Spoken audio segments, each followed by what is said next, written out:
مولانا رومی رحمۃ اللہ علیہ نقل فرماتے ہیں کہ ایک دفعہ رومیوں اور چینیوں کے درمیان جھگڑا ہوا۔ رومیوں نے کہا کہ ہم بہترین کاریگر ہیں، چینیوں نے کہا کہ ہم بہترین کاریگر ہیں۔ بادشاہ کے سامنے یہ مقدمہ پیش ہوا۔ بادشاہ نے کہا تم دونوں اپنی صفائی دکھلاؤ۔ اس وقت دونوں کاریگروں کا موازنہ کر کے فیصلہ کیا جائے گا، اور اس کی صورت یہ تجویز کی گئی کہ بادشاہ نے ایک مکان بنوایا اور اس کے درمیان پردے کی ایک دیوار کھڑی کر دی۔ چینیوں سے کہا کہ نصف مکان میں تم اپنی کاریگری دکھلاؤ، اور رومیوں سے کہا کہ دوسرے نصف مکان میں تم اپنی کاریگری کا نمونہ پیش کرو۔ چینیوں نے دیوار پر پلاسٹر کر کے قسم قسم کے رنگ برنگ کے پھول پتے بنائے اور اپنے حصے کے کمرے کو مختلف نقش و نگار اور بیل بوٹوں سے گلے گلزار بنا دیا۔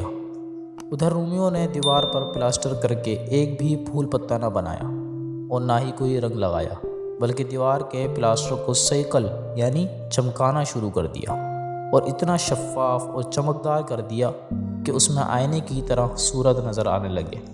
جب دونوں نے اپنی کاریگری اور صناعی ختم کر لی تو بادشاہ کو اطلاع دی۔ بادشاہ آیا اور حکم دیا کہ درمیان سے دیوار نکال دی جائے۔ جو ہی دیوار بیچ میں سے ہٹی، چینیوں کی وہ تمام نقاشی اور گلوکاری رومیوں کی دیوار میں نظر آنے لگی، اور تمام بیل بوٹے رومیوں کی دیوار میں منعکس ہو گئے، جسے رومیوں نے سیکل کر کے آئینہ بنا دیا تھا۔ بادشاہ سخت حیران ہوا کہ کس کے حق میں فیصلہ دے، کیونکہ ایک ہی قسم کے نقش و نگار دونوں طرف نظر آ رہے تھے۔ آخرکار اس نے رومیوں کے حق میں فیصلہ کر دیا کہ ان کی صناعی اعلیٰ ہے، کیونکہ انہوں نے اپنی صناعی بھی دکھلائی اور ساتھ ہی چینیوں کی کاریگری بھی چھین لی۔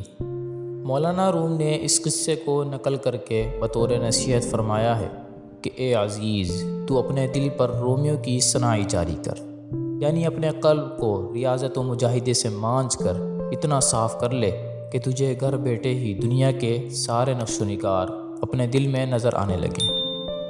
تو لہٰذا اس موضوع کا حاصل یہ ہے کہ ہم اپنے دل سے ہر قسم کا مادی میل کچیل نکال کر پھینک دیں اور اسے علم الہی کی روشنی سے منور کر دیں، تاکہ ہمیں دنیا و آخرت کے حقائق و معرفت گھر بیٹھے ہی نظر آنے لگیں، اور ایسے قلب صافی پر براہ راست علوم خداوندی کا فیضان ہوتا ہے اور وہ روشن سے روشن تر ہو جاتا ہے۔